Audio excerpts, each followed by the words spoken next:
Hi, I'm Reverend Jake Zabel, and welcome to Children's Bible Stories.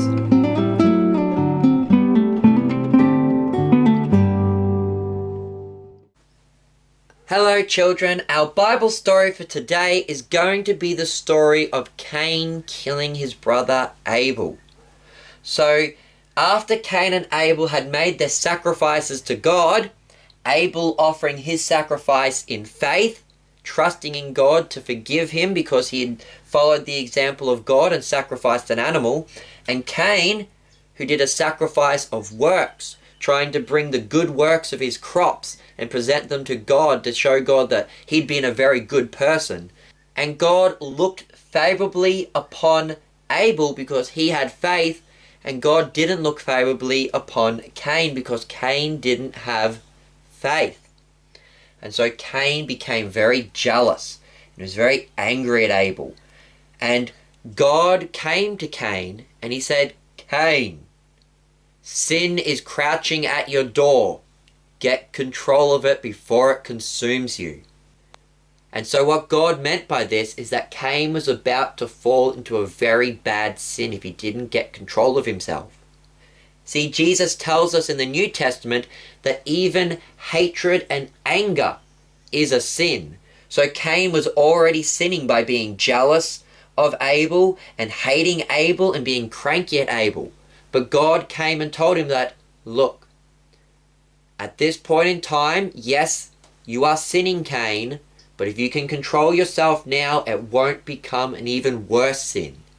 But Cain didn't get control of his sin. Instead, he let the anger continue to boil up inside of him until one day he went and he killed Abel.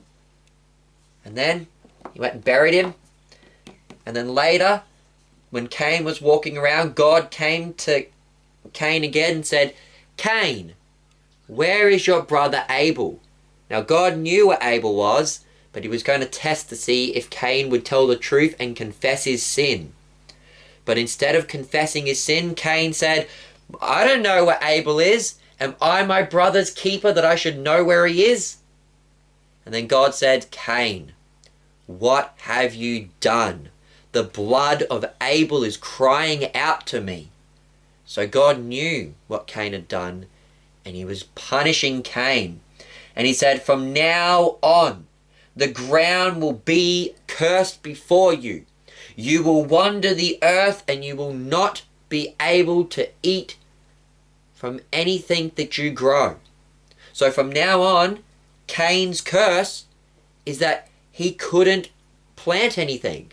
If he tried to grow crops, they would never grow ever again. That was God also punishing Cain because Cain had pride in his own good works of growing crops, and then that pride had led him to commit the murder of Abel. And so as punishment, God was going to humble Cain by taking away his ability to grow crops. So from now on, Cain would have to wander the earth, and he'd only be able to eat the fruit and the veggies that grew naturally in the wild. He couldn't grow his own crops anymore. He'd have to find berries and fruit trees and wild vegetables and pick them and eat them himself. He couldn't grow them anymore. I've been your host, Reverend Jake Zabel. Goodbye and God bless.